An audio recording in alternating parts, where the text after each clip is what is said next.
সুপ্রিয় দর্শক বন্ধুরা, আপনি কি জানেন পৃথিবীর কোন দেশে আগ্নেয়গিরির মুখ থেকে নীল আগুনের শিখা বের হয়? কিংবা এমন কোনো দ্বীপের কথা শুনেছেন যেখানে নববর্ষ পালন করা হয় পুরোপুরি নিস্তব্ধতায়, এমনকি সব আলো নিভিয়ে দিয়েও? 17,000 দ্বীপের দেশ ইন্দোনেশিয়া শুধু বালির সমুদ্র সৈকতেই সীমাবদ্ধ নয়। এখানে রয়েছে বিশ্বের বৃহত্তম লাশ ফুল, $3,000 লাক্সারি লাইফস্টাইল, মাত্র $900 উপভোগের সুযোগ এবং বর্ণীয় দ্বীপে গড়ে ওঠা এক ভবিষ্যৎ মহানগরী। আপনি যদি সস্তায় থাকার স্বর্গরাজ্য কিংবা রোমাঞ্চকর ভ্রমণের খোঁজে থাকেন, তবে আজকের ভিডিওটি আপনার জীবন বদলে দিতে পারে।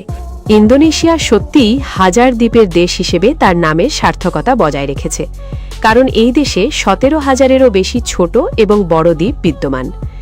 এই ভৌগোলিক বিস্তার কেবল বৈচিত্র্যময় উদ্ভিদ ও প্রাণীকুলের একটি সমৃদ্ধ বাস্তুসংস্থানই প্রদান করে না, বরং ইন্দোনেশিয়াকে একটি অনন্য সাংস্কৃতিক পরিচয়ও দেয়, যা 300-রও বেশি ভিন্ন ভিন্ন জাতিগোষ্ঠীর সমন্বয়ে তৈরি হয়েছে। আমাদের সাথে যুক্ত থাকুন, কারণ আমরা ইন্দোনেশিয়ার পথে যাত্রা করব, যা একটি বাজেট বান্ধব দেশ হওয়ার পাশাপাশি বসবাসের জন্য অত্যন্ত চমৎকার। আমার বিশ্বাস করুন, এটি একটি এমন এক সফর যা আপনি কোনোভাবেই মিস করতে চাইবেন না। যখন মানুষ ইন্দোনেশিয়া সম্পর্কে চিন্তা করে, তখন প্রায়ই তাদের মাথায় একটি মাত্র জায়গার নাম আসে, আর তা হলো বালি। কিন্তু এখানে একটি বিষয় রয়েছে যা হয়তো আপনি জানেন না, যে বালি মানেই পুরো ইন্দোনেশিয়া নয়, এবং ইন্দোনেশিয়া শুধু বালির মধ্যেই সীমাবদ্ধ নয়।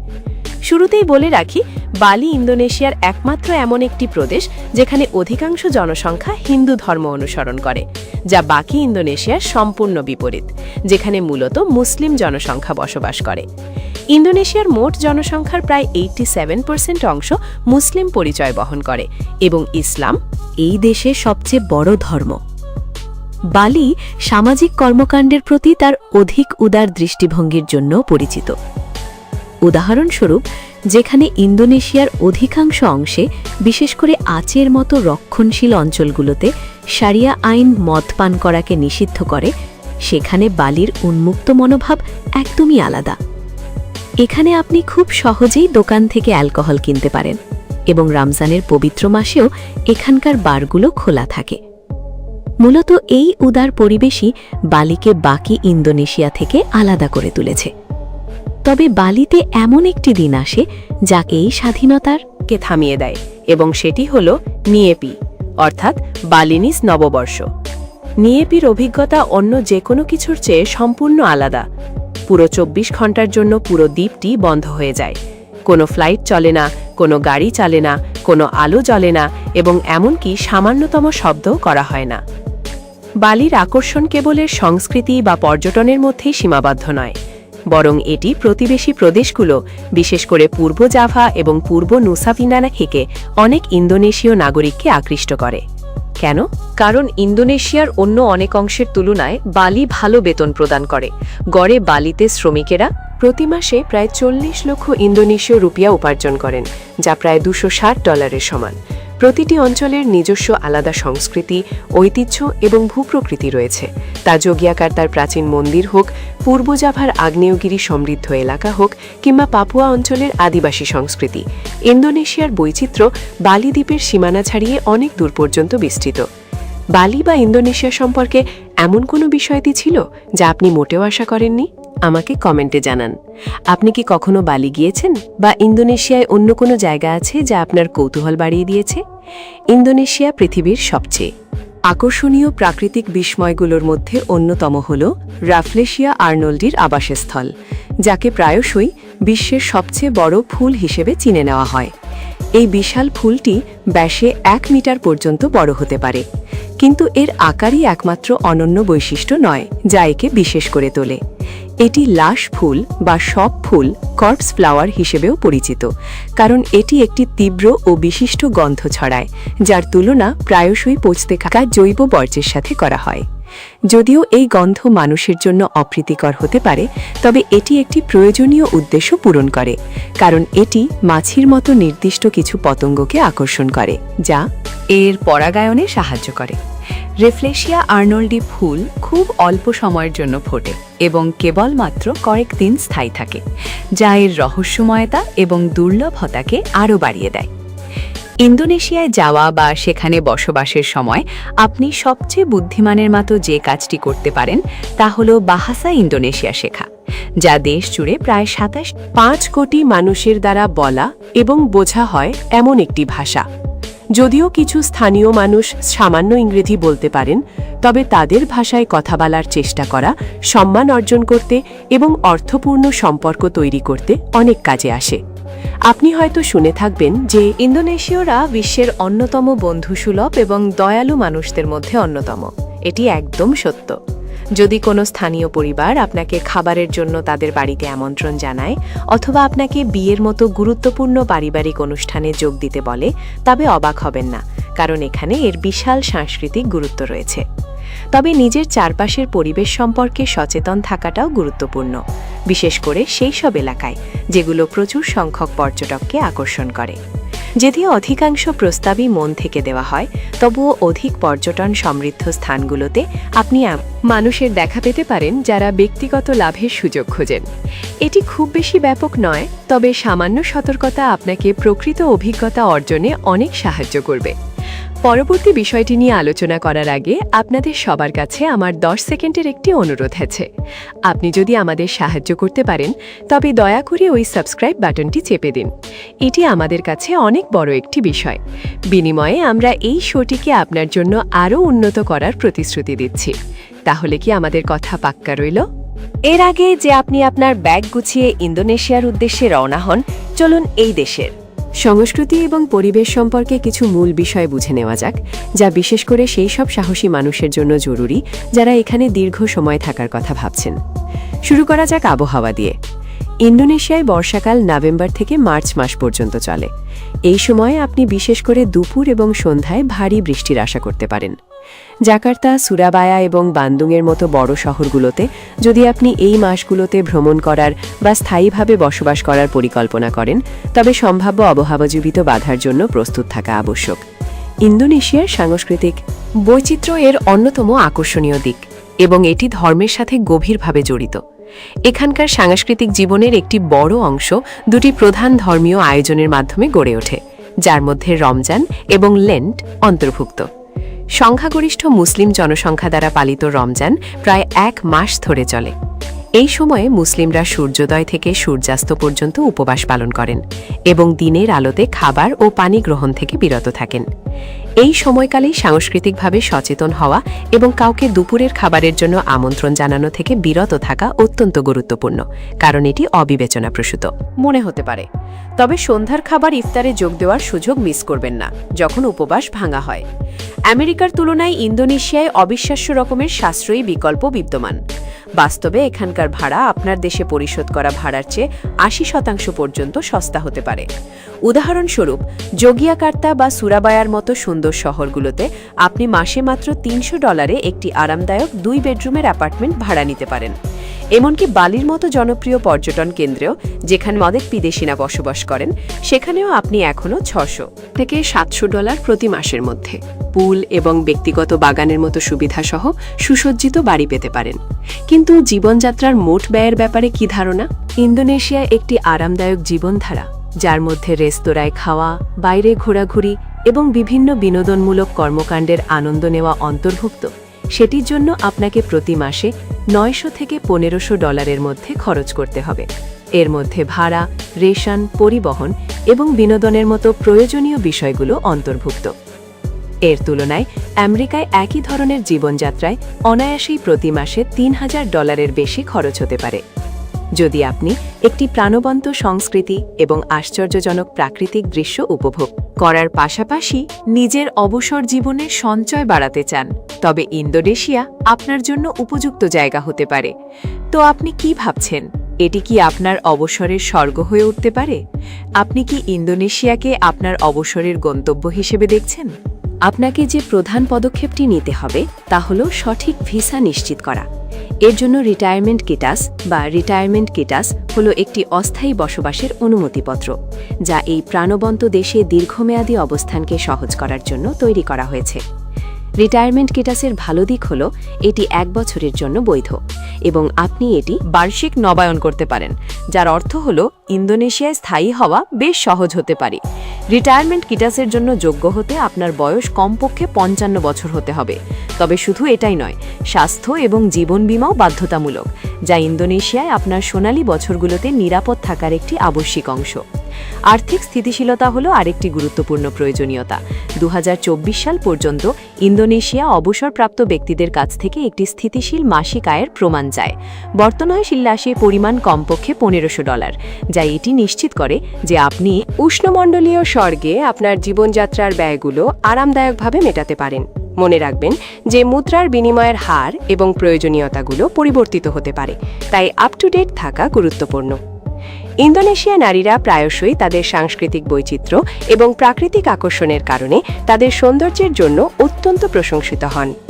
ইন্দোনেশিয়া একটি বহুজাতি গোষ্ঠীর দেশ, যেখানে 300টিরও বেশি বিভিন্ন জাতিগত গোষ্ঠী রয়েছে, যাদের প্রত্যেকের নিজস্ব আলাদা শারীরিক বৈশিষ্ট্য এবং সৌন্দর্যের মানদণ্ড রয়েছে। জাভানিজ, সুন্দানিজ, বাটাক এবং অন্যান্য জাতিগত গোষ্ঠী থেকে সংস্কৃতি ও বংশগত বৈচিত্র্যের এক সমৃদ্ধ মিশ্রণ ইন্দোনেশীয় নারীদের অনন্য এবং বৈচিত্র্যময় সৌন্দর্যে অবদান রাখে। ইন্দোনেশীয় নারীদের সৌন্দর্যকে প্রায়শই সুস্থ তামাটে ত্বক, বড় চোখ, একটি কোমল নাক এবং এক উজ্জ্বল হাসির মাধ্যমে বর্ণনা করা হয়। তারা তাদের লম্বা ঘন কালো চুলের জন্য পরিচিত, যা এশীয় নারীদের মধ্যে একটি সাধারণ বৈশিষ্ট্য। ইন্দোনেশীয় নারীরা নারিকেল তেল, হলুদ এবং চালের দুধের মতো প্রাকৃতিক উপাদান দিয়ে তৈরি ঐতিহ্যবাহী সৌন্দর্য চর্চার মাধ্যমে নিজেদের যত্ন নিতে গর্ববোধ করেন। এর পাশাপাশি ইন্দোনেশিয়ার ঐতিহ্যবাহী সংস্কৃতি এবং পোশাক, যেমন কেবায়া এবং বাটিক, এখানকার নারীদের সৌন্দর্যকে আরও ফুটিয়ে তোলে। ইন্দোনেশিয়া অনেক আন্তর্জাতিক সুন্দরী ও মডেলদের বিশ্বের সামনে তুলে ধরেছে, যা প্রমাণ করে যে ইন্দোনেশীয় নারীদের সৌন্দর্য বিশ্বজুড়ে স্বীকৃত। বর্তমানে ইন্দোনেশিয়ায় অনেক কিছু ঘটছে, যা পশ্চিমে বান্দা আচে থেকে শুরু করে পূর্বে জয়পুরা পর্যন্ত বিস্তৃত। গত মাসে ইন্দোনেশিয়া রাষ্ট্রপতি জোকো উইদোদোর উত্তরসূরি বেছে নেওয়ার জন্য এখন পর্যন্ত অন্যতম গুরুত্বপূর্ণ রাষ্ট্রপতি নির্বাচন আয়োজন করেছে। এই নির্বাচনে 16,40,00,000-এরও অধিক মানুষ অংশগ্রহণ করেছেন, যা একে বিশ্বজুড়ে বৃহত্তম গণতান্ত্রিক আয়োজনগুলোর মধ্যে অন্যতম করে তুলেছে। এটি বোঝার জন্য জেনে নিন যে এই সংখ্যাটি মার্কিন যুক্তরাষ্ট্রের মোট জনসংখ্যার প্রায় অর্ধেক। দেশটির অর্থনীতি উল্লেখযোগ্য প্রবৃদ্ধির মধ্য দিয়ে যাচ্ছে এবং এর জিডিপি, সকল ঘরোয়া উৎপাদন, বার্ষিক গড়ে 5 থেকে 7% হারে বৃদ্ধি পাচ্ছে। এটি ইন্দোনেশিয়াকে এশিয়ার অন্যতম দ্রুত বর্ধনশীল অর্থনীতি হিসাবে প্রতিষ্ঠিত করেছে, যার অবস্থান কেবল ভারতের পরেই। জাকার্তা, সুরাবায়া এবং বান্দুংয়ের মতো শহরগুলো বিশাল সব অবকাঠামোগত প্রকল্পের মাধ্যমে বদলে যাচ্ছে, যেগুলোর উদ্দেশ্য যানজট কমানো এবং সামগ্রিক জীবনযাত্রার মান উন্নত করা। আর হ্যাঁ, জাভা দ্বীপ, যা জাকার্তার মতো জনাকীর্ণ রাজধানীর আবাসস্থল, সেখানে 15 কোটিরও বেশি মানুষ বাস করে এবং জায়গাটি বেশ ভিড়বহুল হতে পারে। কিন্তু এখানে এমন কিছু আছে যা হয়তো আপনি জানেন না। ইন্দোনেশিয়া তাদের একদম নতুন রাজধানী শহর উন্মোচন করতে যাচ্ছে। বর্নিও দ্বীপে নোসানতারা নামক এই ভবিষ্যৎ মহানগরটি এই বছরের শেষের দিকে উদ্বোধন করার কথা রয়েছে। ইন্দোনেশীয় খাবার অত্যন্ত সমৃদ্ধ এবং বৈচিত্র্যময়, যা এই দ্বীপরাষ্ট্রের সাংস্কৃতিক ও ভৌগোলিক বৈচিত্র্যকে প্রতিফলিত করে। এখানকার সবচেয়ে বিখ্যাত খাবার হলো নাসি গরেং, যা রসুন, মরিচ এবং মিষ্টি সয়া সসের সাথে তৈরি করা এক ধরনের ফ্রাইড রাইস। এতে ডিম, চিকেন বা চিংড়ি মেশানো হয়। পরবর্তী বিখ্যাত খাবারটি হলো রেন্ডাং, যা সুমাত্রার মিনাঙ্কাবাউ অঞ্চলের একটি সুস্বাদু বিফ স্টিউ। এটি নারিকেলের দুধ এবং হলুদ, আদা ও মরিচের মতো মশলায় ধিমে আঁচে রান্না করা হয়, যা একটি চমৎকার সুগন্ধযুক্ত স্বাদ প্রদান করে। সাতে, যাকে সাতায়ও বলা হয়, হলো গ্রিল করা মাংসের শিক কাবাব, যা সাধারণত চীনাবাদামের চাটনি বা মিষ্টি সয়া সসের সাথে পরিবেশন করা হয় এবং এটি অত্যন্ত জনপ্রিয়। এর পাশাপাশি গাডো গাডো, যা চীনাবাদামের চাটনি বা সস দিয়ে তৈরি একটি সবজি সালাদ, এটি অনন্য এবং পুষ্টিকর উভয়ই। সোটো হলো একটি জনপ্রিয় স্যুপ, যার অনেকগুলো আঞ্চলিক ধরন রয়েছে এবং এটি সাধারণত মুরগি বা গরুর মাংস এবং একটি ঘন ঝোলের সাথে তৈরি করা হয়। বাক্সো হলো একটি মিটবল স্যুপ, যা একটি সাধারণ স্ট্রিট ফুড। এতে নুডলস এবং গরম ঝোলের সাথে গরুর মাংস বা মুরগির মিটবল পরিবেশন করা হয়। মার্তাবাক হলো এক ধরনের প্যানকেক, যা মিষ্টি এবং নোনতা। উভয় স্বাদেই পাওয়া যায়, যার মিষ্টি সংস্করণে প্রায়শই চকলেট, পনির বা কনডেন্সড মিল্ক ভরা থাকে, যেখানে নোনতা সংস্করণে কিমা করা মাংস, ডিম এবং পেঁয়াজ থাকে। সবশেষে নাসি পাডাং হল সাদা ভাতের একটি ঐতিহ্যবাহী খাবার, যা মাংস, মাছ, সবজি এবং সসের মতো বিভিন্ন পদের সাথে পরিবেশন করা হয় এবং এটি বিশেষ করে পশ্চিম সুমাত্রা অঞ্চলে জনপ্রিয়। এই সমস্ত পদ ইন্দোনেশীয় রন্ধনশৈলীর অনন্য এবং প্রাণবন্ত চরিত্রে অবদান রাখে। শুরুর দিকে সাক্ষাৎগুলোতে ছোট উপহার দেওয়া দীর্ঘমেয়াদী সম্পর্ক স্থাপনের যত্ন এবং সততা দেখানোর অন্যতম সেরা উপায়। তবে সামান্য হওয়া উচিত, যা সম্ভবত আপনার দেশের প্রতিনিধিত্ব করে অথবা যাতে কেবল আপনার কোম্পানি বা প্রদেশের লোগো লাগানো থাকে। উপহারগুলো মোড়ানোর র্যাপ প্রয়োজন নেই। উপহার গ্রহণ করার সময় গ্রহীতা সাধারণত ধন্যবাদ জানান এবং উপহারটি একপাশে রেখে দেন এবং আপনার চলে যাওয়ার পরেই সেটি খোলেন। তাই কোনো ইন্দোনেশীয় ব্যক্তির কাছ থেকে উপহার পাওয়ার পর আপনার সেটি তাদের সামনে খোলা উচিত নয়। আপনি বাড়ি ফেরার সময় অথবা কোনো ইন্দোনেশীয়র বাড়িতে আমন্ত্রিত হলে কিংবা আপনাকে সাহায্য করেছেন এমন কাউকে ধন্যবাদ জানানোর জন্য উপহার দিতে পারেন। আপনি কি জানেন যে ইন্দোনেশিয়ায় বিশ্বের সবচেয়ে বেশি সক্রিয় আগ্নেয়গিরি রয়েছে? এটি সত্য যে এই দক্ষিণ পূর্ব এশীয় দ্বীপপুঞ্জটি প্রায় ১৩০টি সক্রিয় আগ্নেয়গিরির আবাসস্থল। কুখ্যাত প্যাসিফিক রিং অফ ফায়ারে অবস্থিত ইন্দোনেশিয়া আগ্নেয়গিরির অগ্ন্যুৎপাত এবং ভূমিকম্প উভয়েরই একটি কেন্দ্রস্থল। সবচেয়ে আশ্চর্যজনক এবং বিরল প্রাকৃতিক ঘটনাগুলোর মধ্যে একটি পূর্ব জাভার কাওয়াহ ইজেন আগ্নেয়গিরিতে দেখা যায়। রাতে এই আগ্নেয়গিরির মুখ ক্রেটার নীল আগুনের শিখায় উজ্জ্বল হয়ে ওঠে। যদিও বালি প্রায় তার বিখ্যাত সার্ফিং স্পটগুলোর জন্য আলোচনায় থাকে, কিন্তু আপনি কি জানেন যে ইন্দোনেশিয়ায় সার্ফিংয়ের এমন কিছু গোপন ধনভাণ্ডার রয়েছে যা আরও বেশি বিস্ময়কর? সুম্বা, নিয়াস এবং মনোমুগ্ধকর মেন্তাবাই দ্বীপপুঞ্জের মতো জায়গাগুলোতে ঢেউয়ের আনন্দ নেওয়ার কথা কল্পনা করুন। এই গন্তব্যগুলো সারা বিশ্বের পেশাদার সার্ফারদের কাছে অত্যন্ত প্রিয়, কারণ এখানে রয়েছে অস্পৃশ্য ঢেউ এবং প্রাচীন সমুদ্র সৈকত। আর সবচেয়ে ভালো দিক হলো এখানে বালির তুলনায় অনেক কম ভিড় থাকে।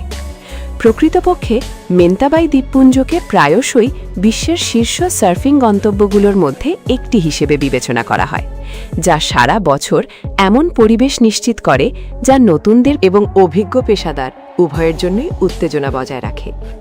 ইন্দোনেশিয়া তার ১৭,০০০ দ্বীপের সমারোহ নিয়ে পেশাদার সার্ফারদের এই দ্বীপগুলোর দিকে টেনে আনে। এতে অবাক হওয়ার কিছু নেই, কারণ এই দ্বীপগুলো বিশ্বমানের ঢেউ নিশ্চিত করে, যেগুলোর উচ্চতা পিক সিজনে ১৫ ফুট পর্যন্ত পৌঁছে যায়, যা সাধারণত এপ্রিল থেকে অক্টোবর পর্যন্ত চলে। বিশ্বের কোকো বিনসের শীর্ষ ৫ উৎপাদকের মধ্যে অন্যতম হিসেবে ইন্দোনেশিয়া বিশ্বব্যাপী চকলেট বাজারে অত্যন্ত গুরুত্বপূর্ণ ভূমিকা পালন করে। তবুও দেশের বাইরের খুব কম মানুষেরই ধারণা আছে যে এই সবুজ শ্যামল কোকোর বনগুলো বিদ্যমানও রয়েছে। প্রতি বছর ৭,০০০ মেট্রিক টনেরও বেশি কোকো উৎপাদনের মাধ্যমে ইন্দোনেশিয়ার কোকো খামারগুলো কেবল চকলেট প্রেমীদের জন্যই গুরুত্বপূর্ণ নয়, বরং সেগুলো দেশের অর্থনীতির জন্য একটি শক্তিকেন্দ্র এবং স্থানীয় সংস্কৃতির একটি প্রধান অংশ। এই খামারগুলো হাজার হাজার কৃষক ও তাদের পরিবারের আয়ের সংস্থান করে এবং অর্থনীতিতে বার্ষিক বিলিয়ন ডলার অবদান রাখে। যারা সত্যি অনন্য কিছু অন্বেষণ করতে আগ্রহী, তাদের জন্য সুলাওয়েসির মতো অঞ্চলের এই কোকো খামারগুলো পরিদর্শন করা এক অবিস্মরণীয় অভিজ্ঞতা প্রদান করে। এবং ইসলাম এই দেশের সবচেয়ে বড় ধর্ম। বালি সামাজিক কর্মকাণ্ডের প্রতি তার অধিক উদার দৃষ্টিভঙ্গির জন্য পরিচিত। উদাহরণস্বরূপ, যেখানে ইন্দোনেশিয়ার অধিকাংশ অংশে, বিশেষ করে আচের মতো রক্ষণশীল অঞ্চলগুলোতে শারিয়া আইন মদ পান করাকে নিষিদ্ধ করে, সেখানে বালির উন্মুক্ত মনোভাব একদমই আলাদা।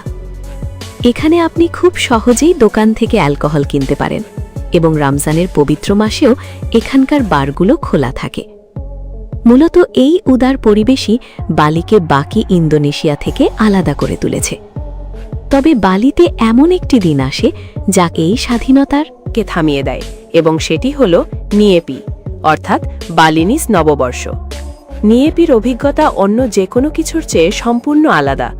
পুরো ২৪ ঘন্টার জন্য পুরো দ্বীপটি বন্ধ হয়ে যায়। কোনো ফ্লাইট চলে না, কোনো গাড়ি চলে না, কোনো আলো জ্বলে না এবং এমনকি সামান্যতম শব্দও করা হয় না। বালির আকর্ষণ কেবল এর সংস্কৃতি বা পর্যটনের মধ্যেই সীমাবদ্ধ নয়। বরং এটি প্রতিবেশী প্রদেশগুলো, বিশেষ করে পূর্ব জাভা এবং পূর্ব নুসা পেনানা থেকে অনেক ইন্দোনেশীয় নাগরিককে আকৃষ্ট করে। কেন? কারণ ইন্দোনেশিয়ার অন্য অনেক অংশের তুলনায় বালি ভালো বেতন প্রদান করে। গড়ে বালিতে শ্রমিকেরা প্রতি মাসে প্রায় 40 লক্ষ ইন্দোনেশীয় রুপিয়া উপার্জন করেন, যা প্রায় $260 সমান। প্রতিটি অঞ্চলের নিজস্ব আলাদা সংস্কৃতি, ঐতিহ্য এবং ভূপ্রকৃতি রয়েছে। তা যজ্ঞিয়াকার্তার প্রাচীন মন্দির হোক, পূর্ব জাভার আগ্নেয়গিরি সমৃদ্ধ এলাকা হোক, কিংবা পাপুয়া অঞ্চলের আদিবাসী সংস্কৃতি, ইন্দোনেশিয়ার বৈচিত্র্য বালি দ্বীপের সীমানা ছাড়িয়ে অনেক দূর পর্যন্ত বিস্তৃত। বালি বা ইন্দোনেশিয়া সম্পর্কে এমন কোনো বিষয়টি ছিল যা আপনি মোটেও আশা করেননি? আমাকে কমেন্টে জানান। আপনি কি কখনো বালি গিয়েছেন, বা ইন্দোনেশিয়ায় অন্য কোনো জায়গা আছে যা আপনার কৌতূহল বাড়িয়ে দিয়েছে? ইন্দোনেশিয়া পৃথিবীর সবচেয়ে আকর্ষণীয় প্রাকৃতিক বিস্ময়গুলোর মধ্যে অন্যতম হল রাফলেশিয়া আর্নল্ডির আবাসস্থল, যাকে প্রায়শই বিশ্বের সবচেয়ে বড় ফুল হিসেবে চিনে নেওয়া হয়। এই বিশাল ফুলটি ব্যাসে 1 মিটার পর্যন্ত বড় হতে পারে, কিন্তু এর আকারই একমাত্র অনন্য বৈশিষ্ট্য নয় যা একে বিশেষ করে তোলে। এটি লাশ ফুল বা শব ফুল, কর্পস ফ্লাওয়ার হিসেবেও পরিচিত, কারণ এটি একটি তীব্র ও বিশিষ্ট গন্ধ ছড়ায়, যার তুলনা প্রায়শই পচতে থাকা জৈব বর্জ্যের সাথে করা হয়। যদিও এই গন্ধ মানুষের জন্য অপ্রীতিকর হতে পারে, তবে এটি একটি প্রয়োজনীয় উদ্দেশ্য পূরণ করে, কারণ এটি মাছির মতো নির্দিষ্ট কিছু পতঙ্গকে আকর্ষণ করে, যা এর পরাগায়নে সাহায্য করে। রেফলেশিয়া আর্নল্ডি ফুল খুব অল্প সময়ের জন্য ফোটে এবং কেবলমাত্র কয়েকদিন স্থায়ী থাকে, যা এর রহস্যময়তা এবং দুর্লভতাকে আরও বাড়িয়ে দেয়। ইন্দোনেশিয়ায় যাওয়া বা সেখানে বসবাসের সময় আপনি সবচেয়ে বুদ্ধিমানের মতো যে কাজটি করতে পারেন তা হল বাহাসা ইন্দোনেশিয়া শেখা, যা দেশ জুড়ে প্রায় 5 কোটি মানুষের দ্বারা বলা এবং বোঝা হয় এমন একটি ভাষা। যদিও কিছু স্থানীয় মানুষ সামান্য ইংরেজি বলতে পারেন, তবে তাদের ভাষায় কথা বলার চেষ্টা করা সম্মান অর্জন করতে এবং অর্থপূর্ণ সম্পর্ক তৈরি করতে অনেক কাজে আসে। আপনি হয়তো শুনে থাকবেন যে ইন্দোনেশীয়রা বিশ্বের অন্যতম বন্ধুসুলভ এবং দয়ালু মানুষদের মধ্যে অন্যতম। এটি একদম সত্য। যদি কোনো স্থানীয় পরিবার আপনাকে খাবারের জন্য তাদের বাড়িতে আমন্ত্রণ জানায় অথবা আপনাকে বিয়ের মতো গুরুত্বপূর্ণ পারিবারিক অনুষ্ঠানে যোগ দিতে বলে, তবে অবাক হবেন না, কারণ এখানে এর বিশাল সাংস্কৃতিক গুরুত্ব রয়েছে। তবে নিজের চারপাশের পরিবেশ সম্পর্কে সচেতন থাকাটাও গুরুত্বপূর্ণ, বিশেষ করে সেই সব এলাকায় যেগুলো প্রচুর সংখ্যক পর্যটককে আকর্ষণ করে। যদিও অধিকাংশ প্রস্তাবই মন থেকে দেওয়া হয়, তবুও অধিক পর্যটন সমৃদ্ধ স্থানগুলোতে আপনি মানুষের দেখা পেতে পারেন যারা ব্যক্তিগত লাভের সুযোগ খোঁজেন। এটি খুব বেশি ব্যাপক নয়, তবে সামান্য সতর্কতা আপনাকে প্রকৃত অভিজ্ঞতা অর্জনে অনেক সাহায্য করবে। পরবর্তী বিষয়টি নিয়ে আলোচনা করার আগে আপনাদের সবার কাছে আমার 10 সেকেন্ডের একটি অনুরোধ আছে। আপনি যদি আমাদের সাহায্য করতে পারেন, তবে দয়া করে ওই সাবস্ক্রাইব বাটনটি চেপে দিন। এটি আমাদের কাছে অনেক বড় একটি বিষয়। বিনিময়ে আমরা এই শোটিকে আপনার জন্য আরও উন্নত করার প্রতিশ্রুতি দিচ্ছি। তাহলে কি আমাদের কথা পাক্কা রইল? এর আগে যে আপনি আপনার ব্যাগ গুছিয়ে ইন্দোনেশিয়ার উদ্দেশ্যে রওনা হন, চলুন এই দেশের সংস্কৃতি এবং পরিবেশ সম্পর্কে কিছু মূল বিষয় বুঝে নেওয়া যাক, যা বিশেষ করে সেই সব সাহসী মানুষের জন্য জরুরি যারা এখানে দীর্ঘ সময় থাকার কথা ভাবছেন। শুরু করা যাক আবহাওয়া দিয়ে। ইন্দোনেশিয়ায় বর্ষাকাল নভেম্বর থেকে মার্চ মাস পর্যন্ত চলে। এই সময়ে আপনি বিশেষ করে দুপুর এবং সন্ধ্যায় ভারী বৃষ্টির আশা করতে পারেন।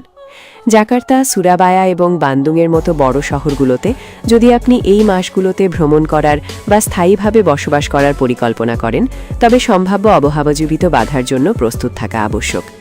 ইন্দোনেশিয়ার সাংস্কৃতিক বৈচিত্র্য এর অন্যতম আকর্ষণীয় দিক, এবং এটি ধর্মের সাথে গভীরভাবে জড়িত।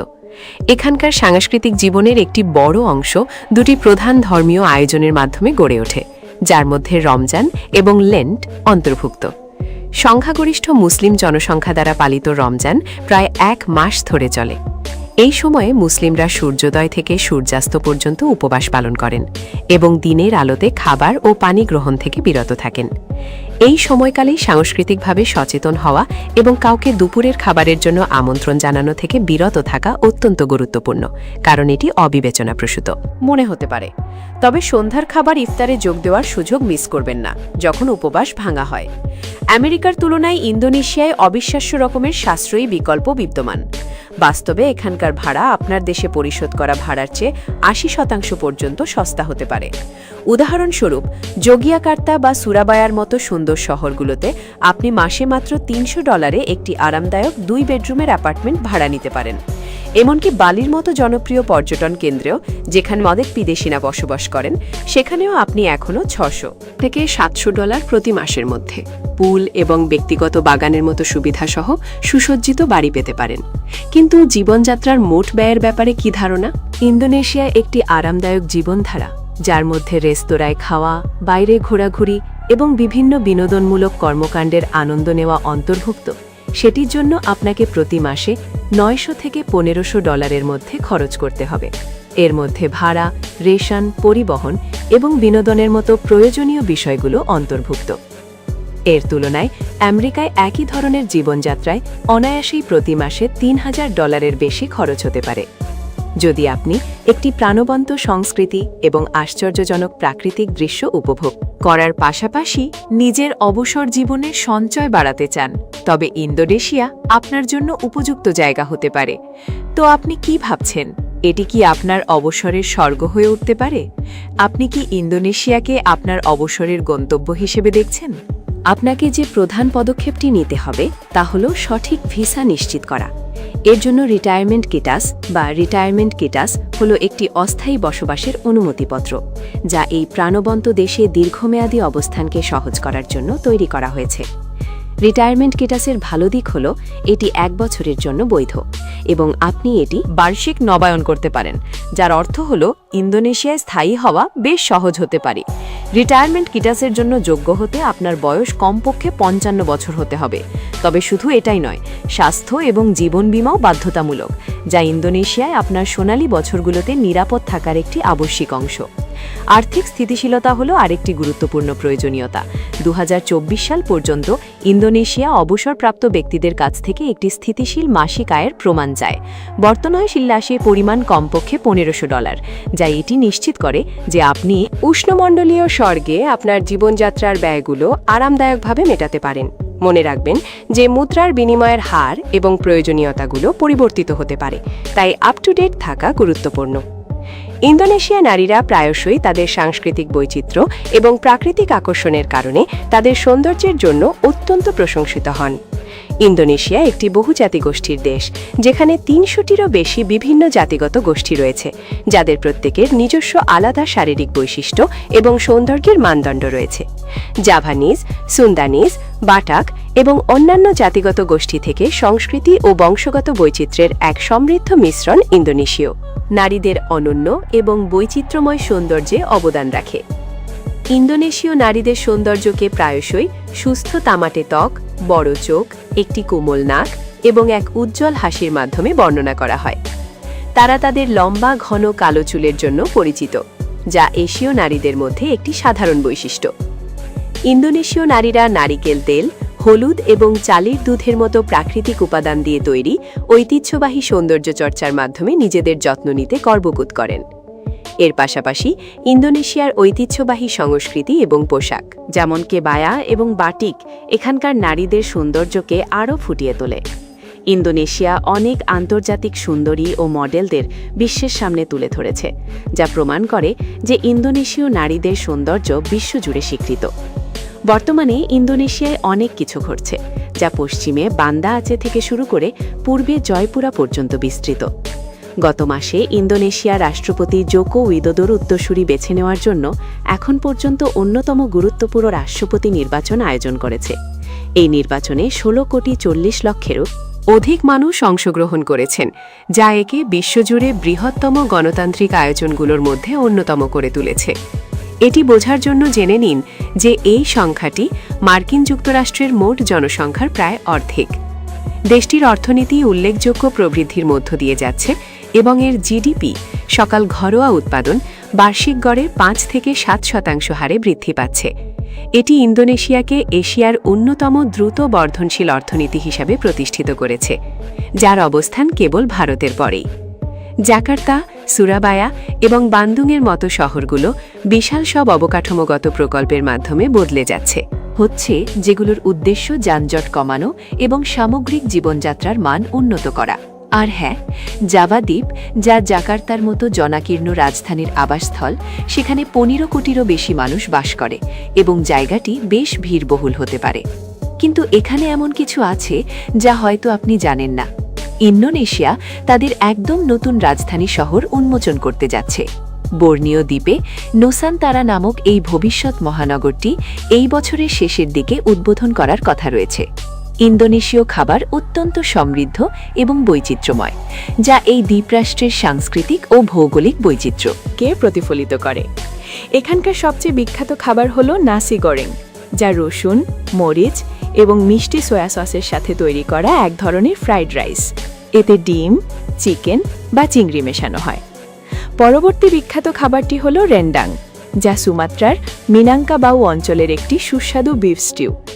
এটি নারিকেলের দুধ এবং হলুদ, আদা ও মরিচের মতো মশলায় ধিমে আঁচে রান্না করা হয়, যা একটি চমৎকার সুগন্ধযুক্ত স্বাদ প্রদান করে।